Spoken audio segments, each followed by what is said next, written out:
Are you waiting for sunset?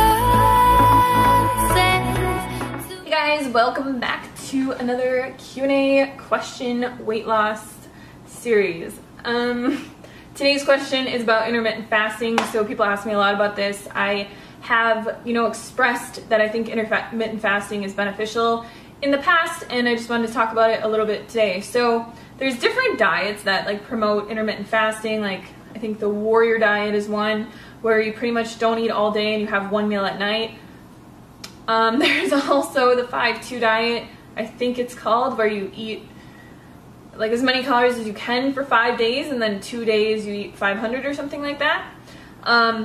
So intermittent fasting isn't something new. It's something that we have done our whole lives. It's something that, the body naturally does.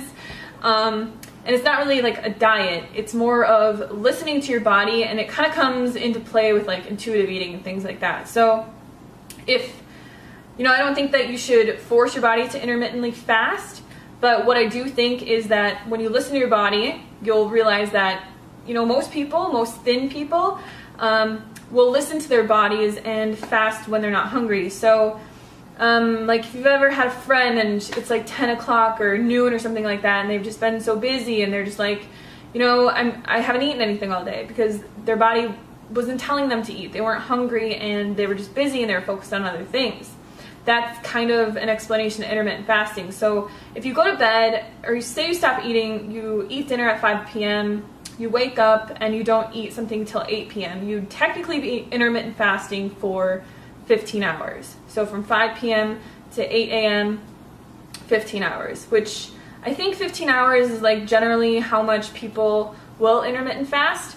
The biggest thing with this though is people are very brainwashed from diets, from the media, from having to eat 10 mini meals every single day, or else your metabolism is going to slow down and you're going to die, right? We've all heard that you need to eat 10 times a day and you need to eat consistently or your body's going to go into starvation mode. So the only thing that I really have to say about this is just listen to your body. So if you wake up in the morning and some diet or some person or whatever is telling you that you need to eat at 5 o'clock in the morning or else you're going to go into starvation mode and die, but you're not hungry, just eat when you're hungry. So wake up in the morning, drink a bunch of water, get your body hydrated, and then wait until you are hungry to eat your first meal. Your next meal, wait until you're hungry to eat your next meal.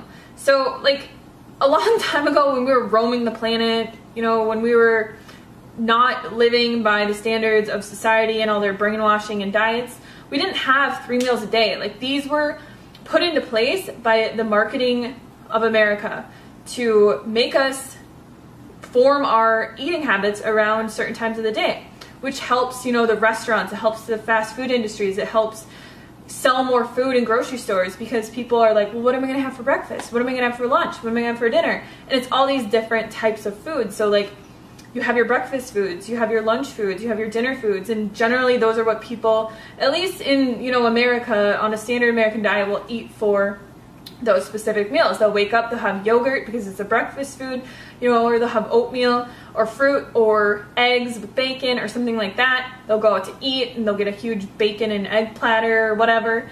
For lunch, they'll have a sandwich or something like that they'll bring to work with chips, or they'll have a hot dog or something that's more of a lunch type meal. And then for dinner, they'll, make something at home that's a stew or pizza or whatever.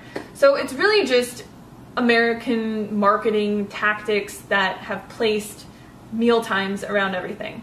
And the dieting industry took advantage of that, and they said, well, we're gonna make this into, you have to eat 10 times a day, or this is gonna happen to you, or now there's intermittent fasting diets and things like that. But nothing is really new. I mean, generally, if you just listen to your body and you go by intuitive eating and how your body feels, and you eat as much as you want, everything will work out 100%. So I wouldn't say force your body to intermittently fast. I mean, it is good to not eat right before bedtime or anything like that, but just make sure that you're eating enough at dinner, that you're full and satisfied, and that you can go to bed and not be starving. And then when you wake up, drink a quart of water, do a couple things, and then once you feel hungry, eat. And then once you feel hungry again, eat. So don't force your body to intermittent fast. It's just something that we naturally do day to day, and I think that that's the healthiest way to go about it. So thank you guys for watching this video. Leave your comments and questions about intermittent fasting below, and I will see you guys tomorrow. Bye!